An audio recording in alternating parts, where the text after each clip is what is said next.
Hello friends. देखिए बहुत से लोग जो है कि फ्रेंड्स अपनी तैयारी करते हैं और स्ट्रेटजी को बनाते हैं, ठीक है। लेकिन सबके जो है कि पढ़ने का तरीका और जो है कि सोर्स भी अलग-अलग होते हैं। तो आप जो है कि उन कौन से सोर्स को अपनाएँगे और कौन-सी सटीक चीज़ों को देखिए। पढ़ने वाले तो सभी लोग जो पढ़ते हैं सभी लोग जो है कि मेहनत करते हैं। सभी लोग 8-8 10-10 घंटे पढ़ते हैं और फ्रेंड्स सभी लोग एग्ज़ाम देते हैं। लेकिन सिलेक्शन उन्हीं लोगों का होता है जो सटीक चीज़ों को पढ़ते हैं। देखिए आज हम लोग उन्हीं चीज़ों पे बात करेंगे और सभी सब्जेक्ट जितने आपके जो है कि पीआईटी में जितने सब्जेक्ट से प्रश्न पूछे जाते हैं, हम लोग उनके जो है कि प्रश्नों को प्रूफ के साथ में देखते हुए चलेंगे, ताकि आपको जो है कि फ्रेंड्स बिलीव हो जाए कि प्रश्न हाँ यहीं से बनते हैं और हमें जो है कि अपनी स्ट्रैटेजी यहीं से जो है कि बनानी है और यहीं से जो है कि पढ़ना है। तो उस पे हम लोग बाद में बात करेंगे कि साइंस को आप लोगों को कहाँ से पढ़ना है, हिस्ट्री को आपको कहाँ से पढ़ना है और करंट अफेयर्स, मैथ, रीजनिंग कहाँ से पढ़ना है।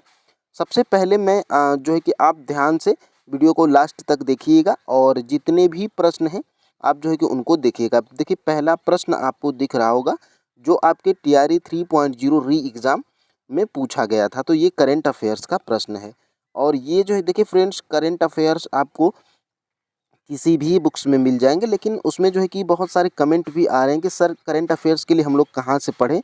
तो देखिए फ्रेंड्स यहाँ से 108 नंबर का प्रश्न ये आपके टीआरई 3 री एग्ज़ाम में पूछा गया है और भारत और जापान द्वारा संयुक्त सैन्य अभ्यास 25 फरवरी 2024 को राजस्थान के महाजन क्षेत्र में आयोजित किया गया। उस संयुक्त सैन्य अभ्यास का नाम क्या है? तो उस जो है कि इसका जो है कि नाम क्या है? तो धर्म गार्जियन नाम है, ऑप्शन नंबर सी। और ये प्रश्न देखिए करंट अफेयर्स देखिए जैसे कि आपको जो है कि सभी सब्जेक्ट का जब आप देख लेंगे तो आपको ये क्लियर हो जाएगा कि हाँ जो है कि हमें इन्हीं चीज़ों को मन लगा के पढ़ लेना है और यहीं से जो है कि हमारा सिलेक्शन होगा। देखिए 17 फरवरी 2023 को भारत और किस देश के बीच संयुक्त प्रशिक्षण अभ्यास धर्म गार्जियन शुरू हुआ था? तो ये जापान और भारत के मध्य हुआ था, ठीक है। तो ये है फ्रेंड्स आपके स्पीडी का करंट अफेयर्स, ठीक है। तो स्पीडी का करंट अफेयर्स है और ये जो है कि टीआरई 3 से पहले ही देखिए हर महीने ये लॉन्च करता है स्पीडी का। तो यहीं से आपको जो है कि करंट अफेयर्स बिल्कुल स्पीडी से ही पढ़ना है और जब नोटिफिकेशन आपका आ जाए तो यहीं से पिछले 6 महीने का पढ़ लेना है, ठीक है। इससे बाहर करंट अफेयर्स नहीं आया है और नहीं फ्रेंड्स आएगा। देखिए दूसरा प्रश्न यहाँ से आपको दिख रहा होगा, लॉस एंजेलिस में आयोजित गोल्डन ग्लोब्स 2024 में सर्वाधिक अवार्ड किस फिल्म को मिले थे? तो ओपेनहाइमर है।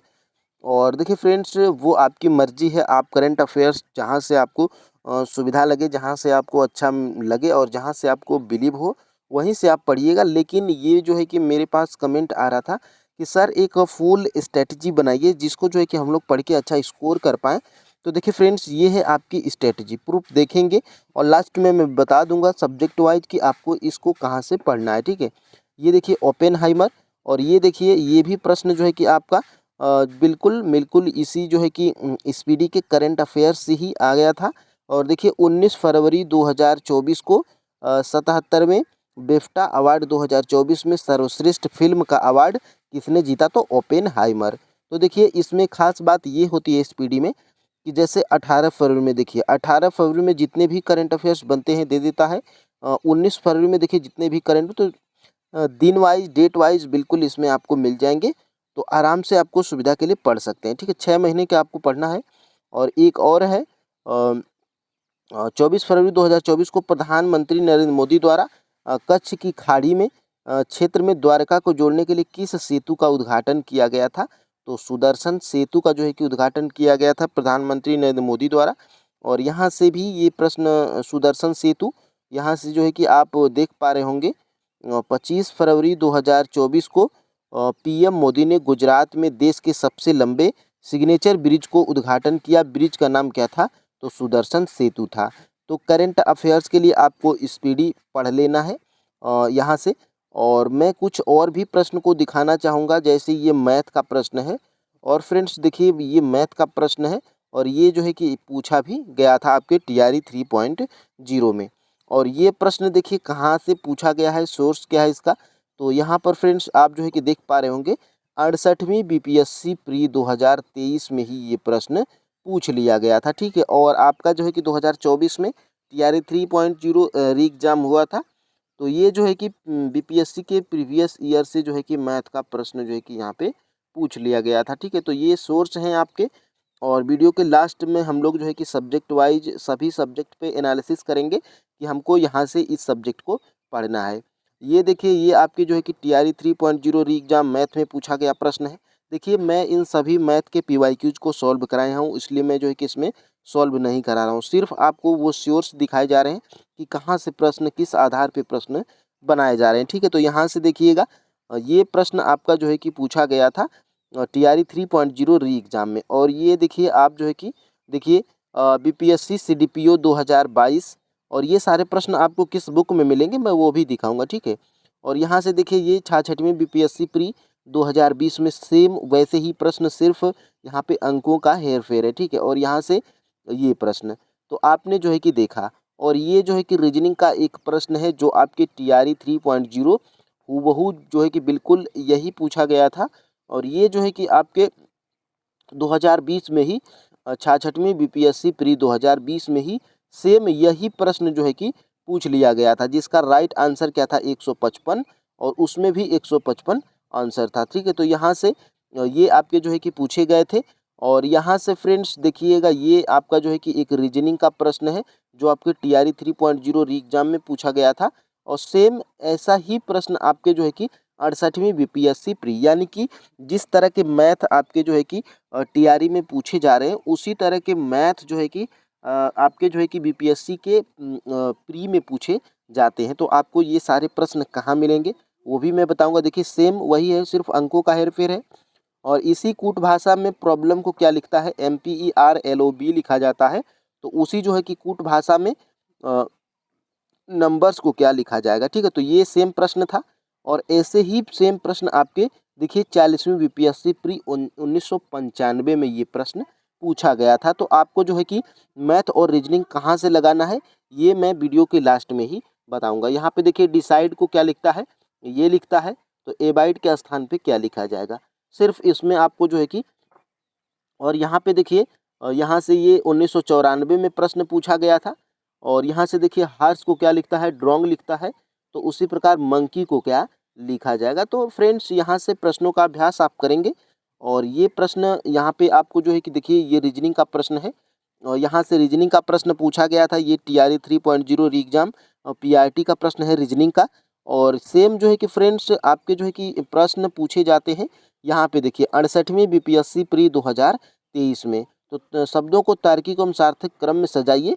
तो अगर फ्रेंड्स आप जो है कि इन प्रश्नों को बनाए रहेंगे तो आराम से, अगर इसी आधार पे प्रश्न अगर आएंगे तो आप जो है कि आराम से बना लेंगे। आपने मैथ के भी प्रश्नों को देखा, आपने रीजनिंग के भी प्रश्नों को देखा, आपने जो है कि करंट अफेयर्स के भी प्रश्नों को देखा।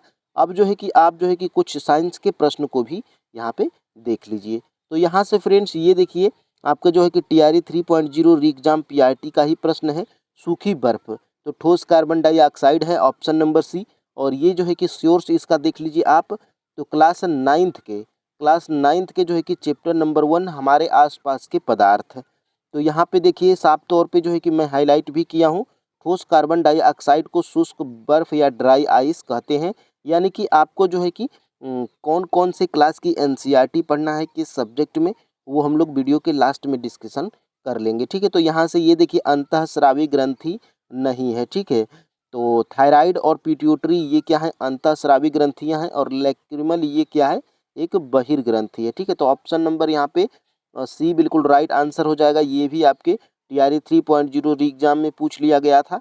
और ये प्रश्न देखिए जब आप क्लास 10th की एनसीईआरटी साइंस यानी कि विज्ञान में जाएंगे तो नियंत्रण एवं समन्वय है या 6वां चैप्टर है। और इसी में देखिए यहाँ पर दे दिया गया है फ्रेंड्स पिट्यूटरी और थायराइड। यहाँ पे देखिए अंतःस्रावी ग्रंथि और पिट्यूटरी और थायराइड, और एक जो लैक्रिमल था वो जो है कि बहिर्ग्रंथि था। तो यहाँ से अगर आप पढ़े रहेंगे इस चैप्टर को तो आराम से जो है कि कोई भी प्रश्न पूछा जाता है तो आप आराम से जो है कि बना लेंगे। यहाँ पे देखिए कौन सा एक वानस्पतिक हार्मोन है, तो जो है कि साइटोकाइनिन जो है कि एक वानस्पतिक हार्मोन है। और यही प्रश्न देखिए आपके जो है कि क्लास 10th की एनसीईआरटी और चैप्टर नंबर कौन सा है, तो क्लास जो है कि यहाँ पे इसमें कौन सा प्रश्न हम लोग यहाँ पे देख रहे हैं। देखिए फ्रेंड्स, यहाँ से ये भी प्रश्न आपका जो है कि 65 नंबर का, तो 65 नंबर का जो है कि 10th की एनसीईआरटी में और चैप्टर नंबर 6 में जब आप जाएंगे तो बिल्कुल जैसे ही वो चैप्टर नंबर 6 स्टार्ट होगा और अभ्यास के तौर पे प्रश्न देता है। और देखिए यहाँ पे साइटोकाइनिन, तो पादप हार्मोन और वानस्पतिक हार्मोन दोनों एक ही होता है, पादप या वानस्पति आप उसको बोल लीजिए। तो यहाँ से ये प्रश्न था। और यहाँ से फ्रेंड्स देखिएगा एक खाद्य श्रृंखला है, तो घास, हिरण और बाघ है। Option number A right answer. और ये जो है कि आपके एनसीईआरटी में से ही दिया गया था। ओजोन O3 के बारे में कुछ तथ्य देखिए यहाँ से फ्रेंड्स, देखिएगा ओजोन O3 के बारे में, जिसका राइट आंसर यहाँ पे बता दें ऑप्शन नंबर ई था, ठीक है। और देखिए ओजोन O3 के यह उच्च तरंगदैर्घ्य की विकिरणों को अवशोषित करती है। यह वायुमंडल की अत्यधिक अस्थायी गैस है। यह मध्य मंडल में पाई जाती है। तो ये देखिए आपके जो है कि 10th की एनसीईआरटी में जाएंगे चैप्टर नंबर 13 में, यानी कि लास्ट वाला चैप्टर है। और यहाँ से देखिए यह क्या है, तो एक घातक विष है, परंतु वायुमंडल के ऊपरी स्तर में ओजोन एक, यानी कि देखिए उसमें ऑप्शंस में दिया गया था मध्य मंडल, ठीक है, लेकिन यह क्या पाई जाती है, तो ऊपरी मंडल में पाई जाती है। तो यहाँ से आपके जितने भी ऑप्शंस थे ये गलत थे।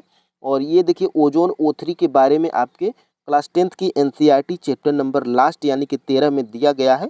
तो यहाँ से ये प्रश्न आपका जो है कि बना था, ठीक है। और यहाँ से एक और प्रश्न मैं ऊपर बताया था कि खाद्य श्रृंखला कैसे बनती है। तो खाद्य श्रृंखला फ्रेंड्स देखिएगा यहाँ पे पादप है, और यहाँ पे देखिएगा हिरण है, और यहाँ पे बाघ है। तो यहाँ से ये प्रश्न आपका जो है कि बन गया था। और यहाँ से देखिएगा प्राचीन भारतीय धातुकर्म का आश्चर्य लौह स्तंभ स्थित है, तो दिल्ली में स्थित है, ठीक है। तो यहाँ से आपका right answer option number B TRE 3.0 exam PRT में पूछा गया था।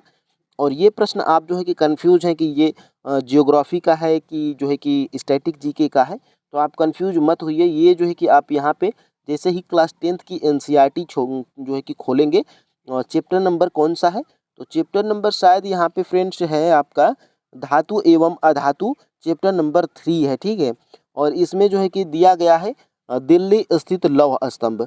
देखिए दिल्ली स्थित लौह स्तंभ जो है कि ऐसे जो है कि धातुओं से बनाया गया है जो कि 1600 वर्ष जो है कि पुराना है, ठीक है। तो इसमें ये दिया गया है दिल्ली स्थित लौह स्तंभ। तो आपके जो है कि एग्जाम में यही प्रश्न पूछा था कि लौह स्तंभ कहाँ पर स्थित है, तो दिल्ली में स्थित है। ये आपके क्लास 10th की एनसीईआरटी साइंस में जो है कि दिया गया है, ठीक है। और ये प्रश्न आपका यहाँ से था। और यहाँ से एक और प्रश्न यहाँ से दिखा दें, खाद्य पदार्थ के डिब्बों पर जिंक के बजाय टीन का लेप होता है, तो ये TRE 1 में भी पूछा गया था, और TRE 2 TRE 3 सभी में ये प्रश्न जो है कि आपका पूछा गया था। और यही सेम ऑप्शंस भी था और यही सेम प्रश्न भी था। तो यहीं से फ्रेंड्स आपको ये सारी जो है कि चीज़ें प्रश्नों को देखकर आपको जो है कि ये अंदाज़ा लग गया होगा। और राष्ट्रीय उद्यान में सुरक्षा दी जाती है तो संपूर्ण पारिस्थितिकी तंत्र को। तो देखिए ये 8th की एनसीईआरटी के पेज नंबर 18-19 पे जाएंगे, तो यहाँ पे देखिए राष्ट्रीय उद्यान वर्तमान और भविष्य की पीढ़ी के लिए एक या एक से अधिक परितंत्रों की पारिस्थितिकी एकता की रक्षा के लिए नामित किया जाता है। तो ये आपके क्लास 8th की एनसीईआरटी में है। और यहाँ से फ्रेंड्स देख लीजिएगा ज्वालामुखी क्रिया की अंतिम प्रतीक क्या है। तो ये जो है कि आपको प्रश्न क्लास 6 की एनसीईआरटी में भी मिल जाएगा, जिसका आंसर क्या है, धुआंरे है, जैसे आप देख रहे हैं यहाँ से ये मैं लगाया भी हूँ।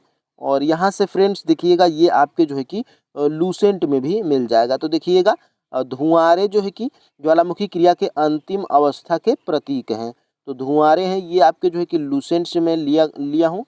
और यहाँ से फ्रेंड्स और देख लीजिए यहाँ पे ग्रीनविच मध्य समय GMT से भारतीय मानक समय IST कितना आगे है, तो ये आपको लूसेंट में भी मिल जाएगा। ये आपको जो है कि BPSC के PYQs में भी मिल जाएगा, और क्लास 6 के NCERT के पेज नंबर 14 पर भी मिल जाएगा। तो बहुत सारे सोर्स हैं। आपको जो है कि देखिए आपको जो है कि ज़्यादा बुक्स का जो है कि कलेक्शन नहीं करना है, सीमित बुक्स रखिएगा अपने टेबल पे और सीमित चीज़ों को ही बार बार पढ़िएगा, ठीक है। तभी जो है कि आपका अच्छा स्कोर आएगा। और ये देखिए प्रश्न निम्नलिखित में से विषम को चुनिए। तो यहाँ पे विषम क्या है, सहारनपुर। कुछ लोगों को ये प्रश्न भी समझने में समस्या हुई थी कि ये प्रश्न में पूछा क्या गया है। तो यहाँ पे इसका राइट आंसर सहारनपुर था। और ये प्रश्न का सोर्स मैं दिखा दूँ तो देखिए क्लास 10th की एनसीईआरटी का जियोग्राफी आप जब खोलेंगे तो यहाँ पे कौन से नंबर का प्रश्न है मैं दिखा दूं यहाँ पे। तो ये है 55 नंबर का। ठीक है, तो जब आप जो है कि क्लास 10th की एनसीईआरटी खोलेंगे जियोग्राफी, जिसमें चैप्टर नंबर 7 है। ठीक है, चैप्टर नंबर 7 में तो देखिए स्वर्णिम चतुर्भुज महाराजमार्ग।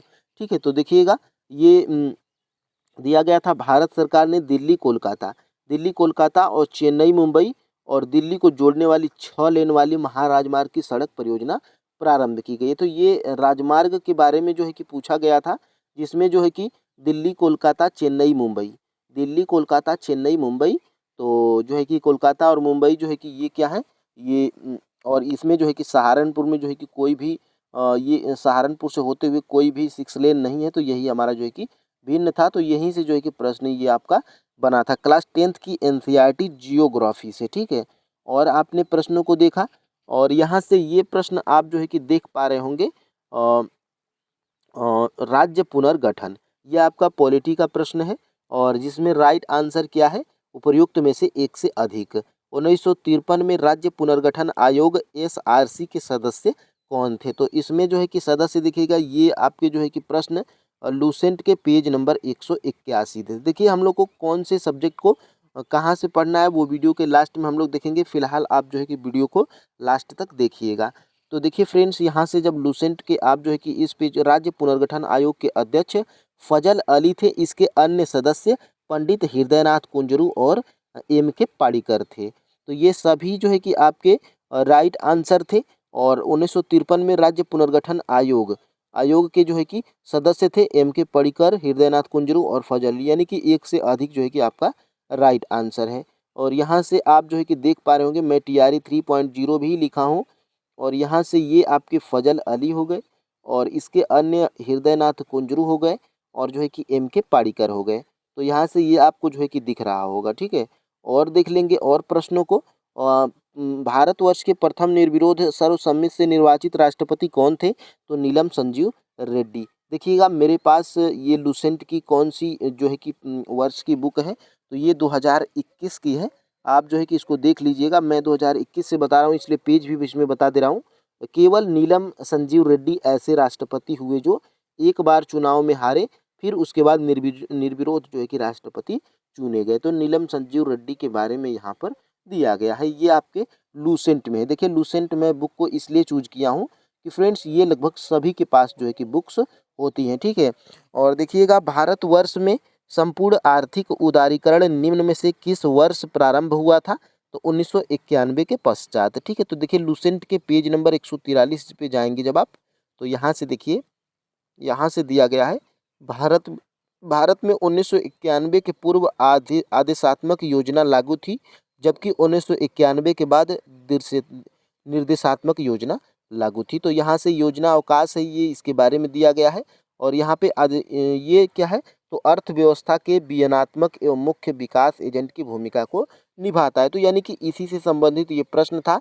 और देख लीजिए और प्रश्नों को किसने जो है कि कर की नई व्यवस्था शोषणकारी शक्तियों का विरोध किया।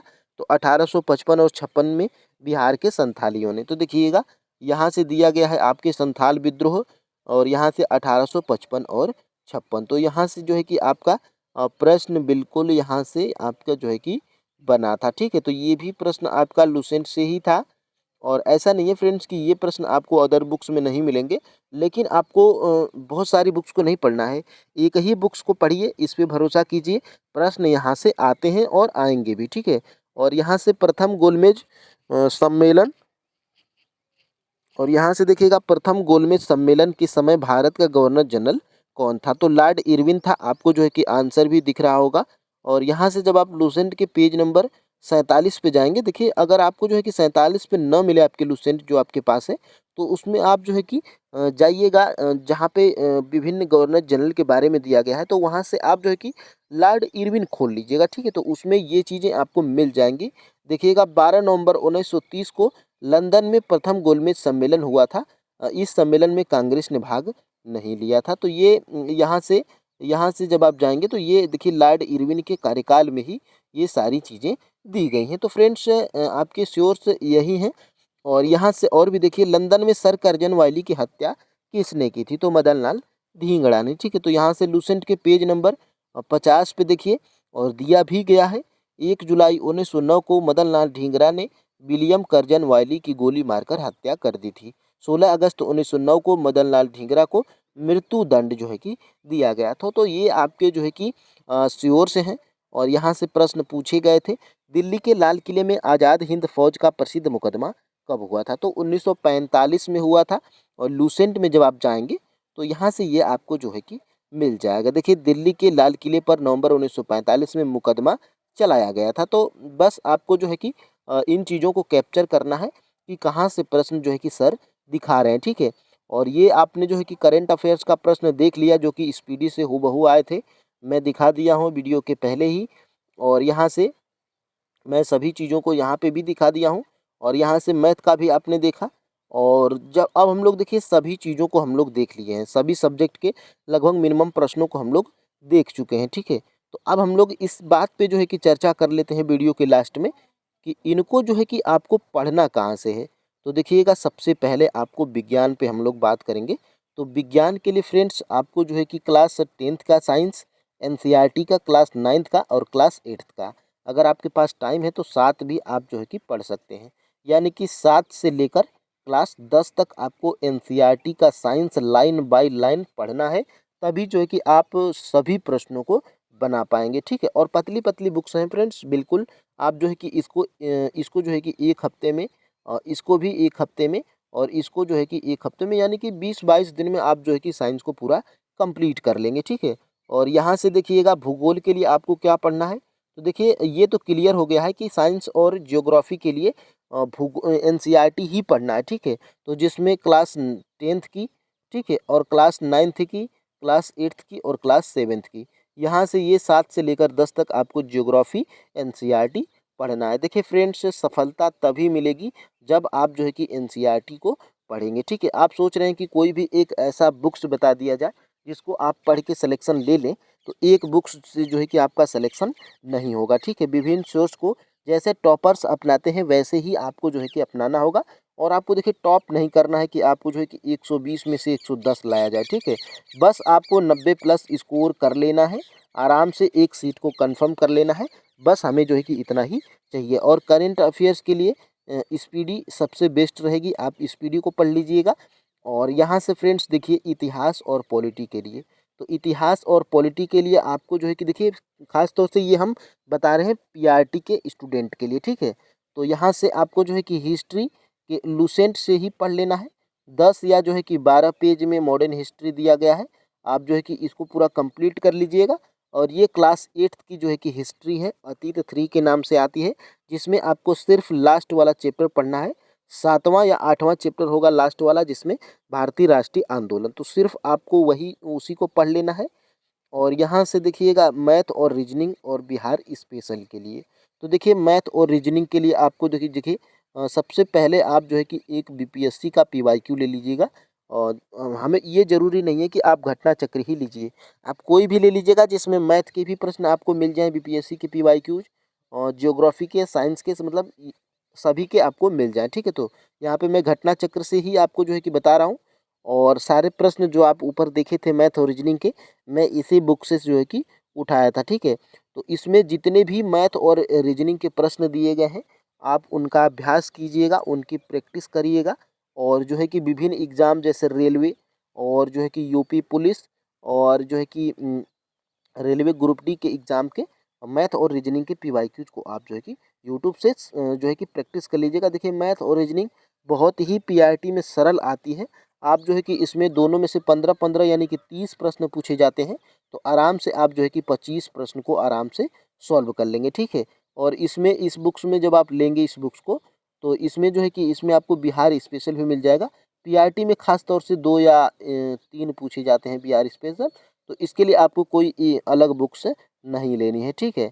तो ये था फ्रेंड्स आपकी जो है कि प्रूफ के साथ बेहतर स्ट्रेटजी पीआरटी के स्टूडेंट के लिए।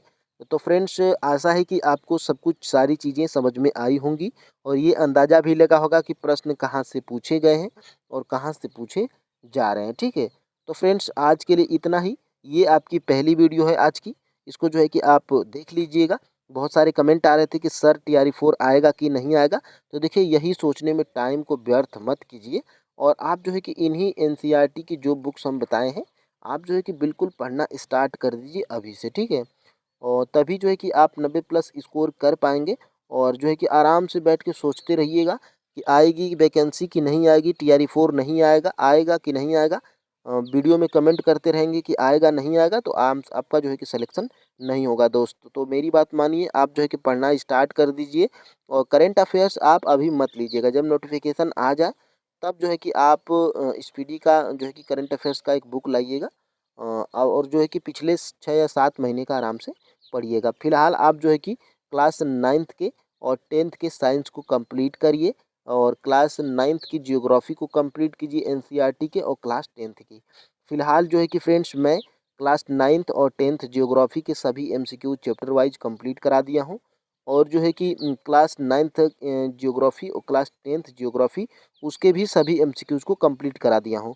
और जो है कि चैप्टर वाइज हम लोग बुक्स से ही बिल्कुल, देखिए मैं PDF से नहीं बिल्कुल बुक से पढ़ाता हूँ और जो चीज़ें आपके एग्ज़ाम में पूछी जाती हैं मैं उसको हाईलाइट करके हाइलाइटर से चैप्टर वाइज फैक्ट और MCQs के साथ में पढ़ाता हूँ और जो है कि उसका PDF भी टेलीग्राम चैनल पे डाल देता हूँ। तो वीडियो के डिस्क्रिप्शन बॉक्स में टेलीग्राम चैनल का लिंक है, वहाँ से जो है कि आप टेलीग्राम चैनल से ऐड हो जाइए और उसमें आपको TRE 1 TRE 2 और TRE 3 के सभी क्वेश्चंस पेपर फाइनल आंसर की के साथ में अवेलेबल है। तो वो पेपर भी डाउनलोड कर लीजिए और उनको देखिए ताकि आपको अंदाज़ा लगे कि प्रश्न किस तरह से कहाँ से पूछे जाते हैं। तो आपकी सेकेंड वीडियो जो है कि आज हम लोग क्लास 10th की NCERT में चैप्टर नंबर 8 आनुवंशिकता तक कंप्लीट कर चुके हैं और चैप्टर नंबर हम लोग आज 9 को कंप्लीट करेंगे। वो वीडियो जो है कि आपकी 12 बजे के बाद आएगी, ठीक है। तो आज के लिए इतना ही फ्रेंड्स, जो है कि अपना ख्याल रखिएगा। जय हिंद।